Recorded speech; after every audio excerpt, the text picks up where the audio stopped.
I've got some shop labels I want to show you, and you're going to be telling me what you understand about them. Isaac Anoom, Mr Numbervator, was invited into Mount Pleasant Lane School to teach a Year 5 class about fractions, decimals and percentages. OK, Isaac, in the lesson with Year 5 on fractions, what were you aiming to do?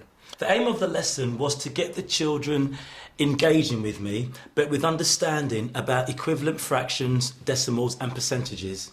I wanted to make their understanding real life, so when they go out into the real world, I wanted them to understand half price, 50% off, 0.5. So we've had 50%, we've had half, and we've had half price. Do they all mean the same thing? Do they mean the same thing? Right, OK. So therefore, and I've got half price here as well written in words. Can you see half price? Half price written in words. I've also got 50%. So if I had £10 and I've got 50% off, how much money will I actually pay then? Would it be £5? It is going to be £5.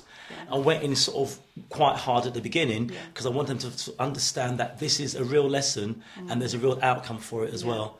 So that and that was picked up straight away when you asked about the 70%. Right. Because it was meaningful to the children. So this one says 70% off. Is that a big or small amount off what you pay? A big amount. How do you know it's a big amount? Because it's higher up than 50. Right, so it's higher up than 50. And what do you know about 50% then? 50% is half price. Adele, what was it about the way Isaac introduced the lesson or his teaching style that made the lesson as successful as it was? Well, I felt that he delivered it was really, really clear. All the instructions were clear. It was very pacey. It kept the children involved and focused. I noticed that it's your natural enthusiasm for mathematics that seems to just drive the lesson. The children pick up on it and want to work with you, which is really positive.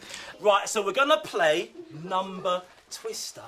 I know you're so excited. Let me show you the Number Twister mat, okay? Right, we're looking at equivalents. Now, on my equivalent mat, I have got a selection of decimals, percentages and fractions. And all I'm doing at the moment, Year 5, is making sure that you know your equivalents. And how do you think the twister mat helped with the lesson? I thought that was just a really fun way of involving all the children, because not only the children on the mat were involved in the game, but all the children around had to contribute and help them out. It was a collaborative working together and so on. This young man looks very clever. He is worth 100%. So what will his three answers be? 100% as a fraction is... 10. Close. 100% as a fraction. An area that I picked up on, when the children gave a wrong answer, you said to them close. And it's that encouragement that tells them keep going. Right. Whereas I think sometimes as teachers, maybe we give hidden messages when children give us wrong answers. As if to say, oh, you're so way out, don't even bother trying. So even when the answer is wrong and way wrong, sure, that close just gives them, oh, I'm going to keep going, I'm going to keep trying. Yeah. So I feel that is a positive strategy for the children. Right, children, I'm going to write the fraction. I'm going to write the fraction here, okay? Can you write on your boards what is the equivalent percentage of 3/4?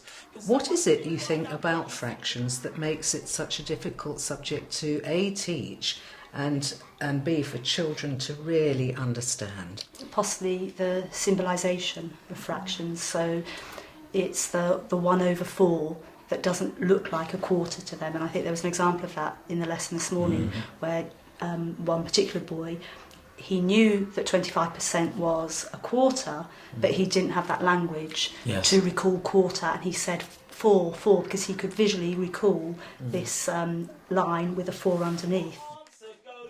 I think that often children don't relate fractions to everyday life, but I think when it's on paper, as Angela said, it's often the notation that scares them and they can't see that connection.